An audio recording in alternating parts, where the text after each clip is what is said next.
Addiction, it definitely is, you know, everyday struggle. Like some days I'll wake up and you just don't want to be sober.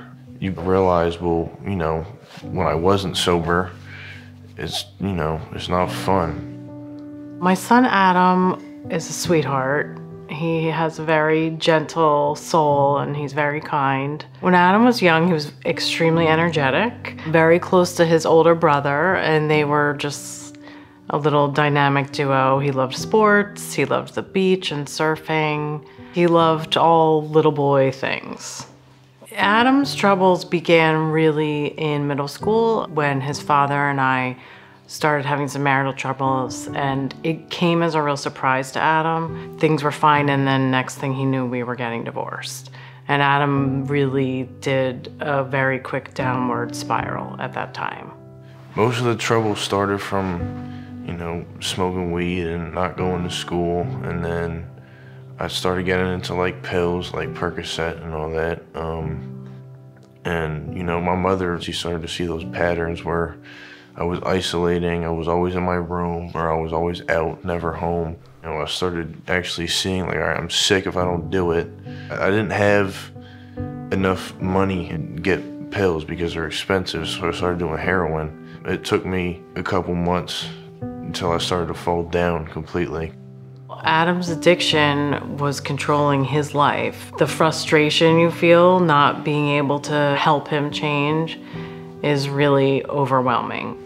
I was in a sober living home, and I had ran from that sober living home, and I was on probation, so they had put a bench warrant out for my arrest. When I went to the police station, my mother came, and she looked at me in my eyes, and she didn't even want to hug me. She just, you know, she's like, I love you, but this isn't the person I want to see. I remember going downstairs, looking at myself in the mirror, like I didn't really know who I was. Like I felt like I was a horrible person.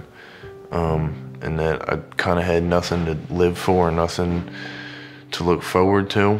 At that point, he went into juvenile detention, and I think it was a very quick realization that something has to change.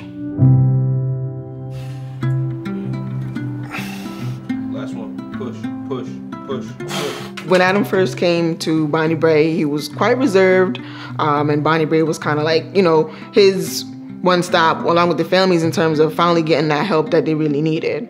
At first, of course, I mean, like probably any kid that comes here, you don't want to be here.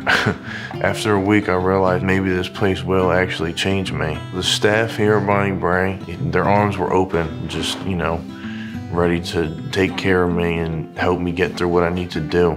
I meet the kids individually, you know, talk about whatever's going on in their day, what's going on in their treatment, how can they kind of, you know, get through problems, conflict resolution skills, basic communication. They did family therapy. We've all been involved, and it's been really the best thing for our whole family. Adam is very confident. He struggled with anxiety and anxious feelings a lot when he first came in. Those things, although still there, he's able to quickly seek support. He just really took off while he was here. He identified well with the staff. A few of them took him under their wing and helped him with his workout. He went from like a failing student when he was at home to an honor roll student at Bonnie Brae. He's been in the work program here. He's been an ambassador. He talks about what he wants to do after high school. He wants to go to college. He wants to have a career. I think he just really considers himself someone who can be productive. I'm so grateful for the change that I've seen in myself at Bonnie Brae. I want to thank everyone who was in my journey to help me be who I am today. Without the services we received here, I don't know where we would be.